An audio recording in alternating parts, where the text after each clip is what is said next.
আপনাদের মধ্যে যদি ভাবটা এরকম থাকে যে চাকরি একবার হয়েছে ইনশাল্লাহ জীবন তো পার হয়েই যাবে, তাহলে তো আর এই চাকরিতে দরকার নাই। আমি অনুরোধ করব যাদের এই ধরনের মানসিকতা আছে, দয়া করে দুর্গাপুর কলমাকান্দার ক্ষেত্রে আপনারা বিকল্প চিন্তা করেন। মাঠ প্রশাসনের, সেই মাঠ প্রশাসনেই সবচেয়ে বড় দুর্বলতা।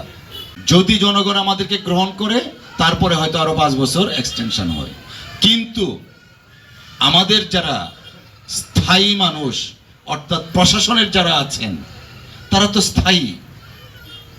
একজন রাজনৈতিক কর্মীর চেয়ে প্রশাসনে যারা আছেন তাদের আরো জবাবদিহিতার জায়গাটা আরো বেশি হওয়া উচিত, দেশের প্রতি মহব্বতটা আরো বেশি বাড়ানো উচিত।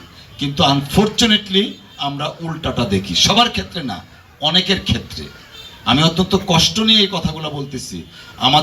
আমি এই এলাকার আপনাদের নির্বাচিত এমপি হয়েছে 2 মাসের বয়স, হয়তো 2 মাস কয়েকদিন হলো।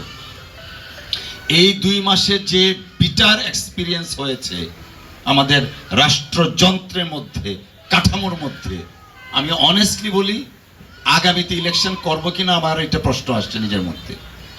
কারণ আমি ইলেকশন করেছি বা করি বা করলাম, পাশ করলাম, আমার তো কমিটমেন্টের জায়গায় হচ্ছেন আপনারা, দেশের জনগণ। তাদের জন্য যদি কিছু না করতে পারি তাহলে তো আর এই এমপি বা মন্ত্রী বা স্পিকার, ডেপুটি স্পিকার কারো কোনো আমাদের হওয়ার কোনো দরকার নেই। কিন্তু এই 2 মাসের এক্সপিরিয়েন্স অত্যন্ত বিটার, পার্টিকুলারলি আমাদের গ্রাসরুট লেভেলে। আমি যখন বড় বড় সচিব, ইঞ্জিনিয়ার সাহেবদের একটা ফোন দেই, আলহামদুলিল্লাহ ওনারা ফোনটা রেসপন্স করেন, করে কাজটা ওনারা অনুমোদন দেন। বাট এক্সিকিউট করতে হয় মাঠ প্রশাসনের, সেই মাঠ প্রশাসনেই সবচেয়ে বড় দুর্বলতা। আপনি সাব রেজিস্ট্রার অফিস দেখেন, পিআইও অফিস দেখেন, এলজিইডি দেখেন, প্রাণী সম্পদ ও মৎস্য সম্পদ, সবগুলা নাম সম্পদ, কিন্তু সেই সম্পদ দেশের সম্পদ না। হয়তো যারা আছেন তাদের ব্যক্তিগত সম্পদ বাড়ছে, কিন্তু দেশের জন্য কিছু হচ্ছে না। আজকে এইখানে আমাদের হসপিটালের নাম লেখায় আবার প্রেশনে, ডিপোর্টেশনে চলে যাচ্ছে ঢাকায়। তো আমি অনুরোধ করব মাঠ প্রশাসনের যারা আছেন সকল পর্যায়ের, উইথ ডিউ রেসপেক্ট, প্লিজ দেশকে ভালোবাসুন। আপনি যে জায়গায় পোস্টিং হয়ে এসছেন সর্বোচ্চ 3 বছরের জন্য, কিন্তু আপনার তো আরেক জায়গায় যেতে হবে, দেশের জন্য তো কাজ করতে হবে।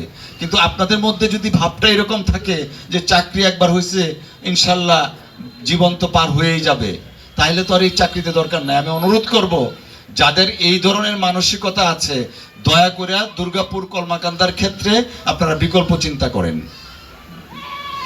আমি অত্যন্ত স্বাগত জানাবো ভলান্টিয়ারলি যদি আপনারা অন্য জায়গায় যান। এই জায়গায় যতদিন থাকবেন আল্লাহর দোহাই লাগে প্রত্যেকেই নিজের বাড়ি মনে করে কাজ করতে হবে। এখানে যেন আমার যেমন অন্তর কাঁদে একটা ইট, রাস্তার ইট খসে পড়লে আপনার অন্তরটাও কাঁদাতে হবে। আপনারা তো প্রজাতন্ত্রের কর্মকর্তা কর্মচারী।